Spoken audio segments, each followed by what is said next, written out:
नमस्कार विद्यार्थी मित्रांनो, माझ्या YouTube चॅनलमध्ये मी तुमचं सहर्ष स्वागत करीत आहे. तर तुमच्यासाठी एका महत्त्वपूर्ण विषयावरती व्हिडिओ घेऊन आलो आहे, तर म्हणजे ठाणे शहर पोलीस भरती विद्यार्थ्यांचे ग्राउंडचे मार्क 1 जुलै 2024चे कळालेले आहेत. तर त्याचं आपण ॲनालिसिस करत आहोत, की विद्यार्थ्यांना मार्क कसे पडत आहेत. हे मार्क मी तुमच्यासाठी रँकनुसार हे कन्व्हर्ट केलेले आहेत. त्याच्यामध्ये जास्त म्हणजे विद्यार्थ्यांना कसे मार्क पडत आहेत, 40 पेक्षा जास्त किती विद्यार्थी आहेत, त्याच्यानंतर फेल होण्याचं प्रमाण किती आहे विद्यार्थ्यांचं, त्याच्यानंतर 30 ते 40च्या मध्ये किती आहेत. तर हे सगळे गोष्टी करत असताना आपल्याला समजून जातं की याचा कट ऑफ किती लागू शकतो. या सगळ्यासाठी आपण काय करतो की ॲनालिसिस करत असतो. तर बघा हे PDF आहे. ही PDF ला मी कन्वर्ट करत आहे. आता बघा ही यादी 1 तारखेची आहे. या यादीमध्ये सीरियल नंबर दिलेला आहे, चेस नंबर आणि ग्राउंडचे टोटल मार्क दिलेले, बाकी कुठल्या गोष्टी दिलेल्या नाहीत. तर टोटल जर बघितलं तर 1 तारखेला ग्राउंड विद्यार्थ्यांचं झालं होतं ते होते 1113 विद्यार्थ्यांचं ग्राउंड झालेलं आहे. तर आपण आता ॲनालिसिस करूयात आता एक्सेल शीटच्या मदतीने. तर ह्या एक्सेल शीटमध्ये जर पाहाल तुम्ही तर थोडंसं अजून मी साईज वाढवतो याची. तर बघा इथे जर गेलो आपण तर 48 मार्काचे तुम्हाला एक विद्यार्थी दिसेल. 47 मार्कांचे जर बघितले तर जवळपास 6 विद्यार्थी आहेत, 7 विद्यार्थी आहेत. 45 मार्कांचे जर बघितले हे तर 45 मार्कांच्या विद्यार्थ्यांची संख्या ही आहे जवळपास 33.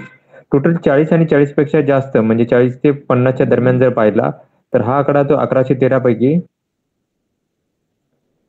हा जास्त आहेत विद्यार्थी, बघू शकता इथे 40 आणि 40 पेक्षा जास्त हे 232 विद्यार्थी आहेत.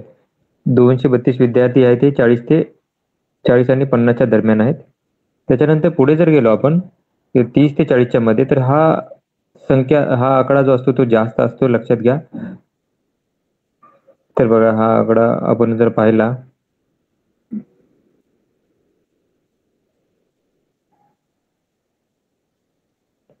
तर हे 500 विद्यार्थी आहेत, लक्षात घ्या. 30 ते 40 मध्ये 500 विद्यार्थी, जवळपास अर्ध्यापेक्षा थोडेसे कमी जर बघितलं तर हे विद्यार्थी आहेत. 30 ते 40च्या दरम्यान आहेत, 500 विद्यार्थी आहेत.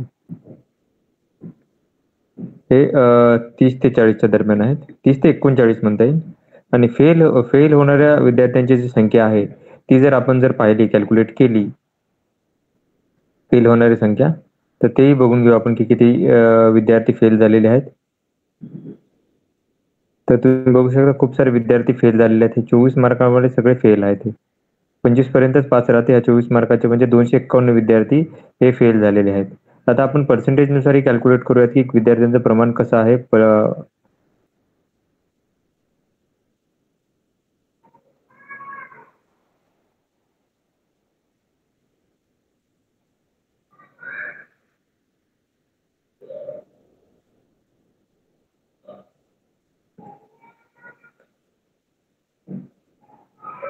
251 होते विद्यार्थी जे फेल झाले होते, जे होते फेलवाले, जे की हे विद्यार्थी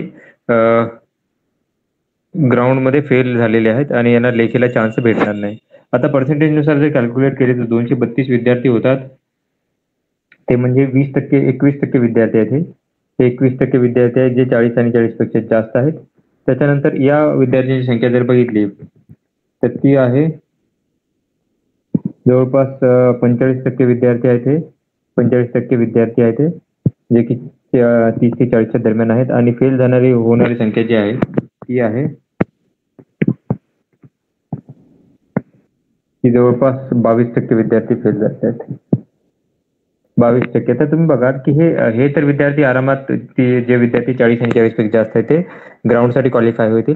कट ऑफ जो लागू शकतो तो 35 ते 40च्या दरम्यान कट ऑफ लागेल काही कॅटेगरीचा. काही कॅटेगरीचा तुम्हाला कमी असेल, काही कॅटेगरीचा म्हणजे EWS आणि SCBCचा कट ऑफ आहे तो 30 ते 35च्या दरम्यानही असू शकतो.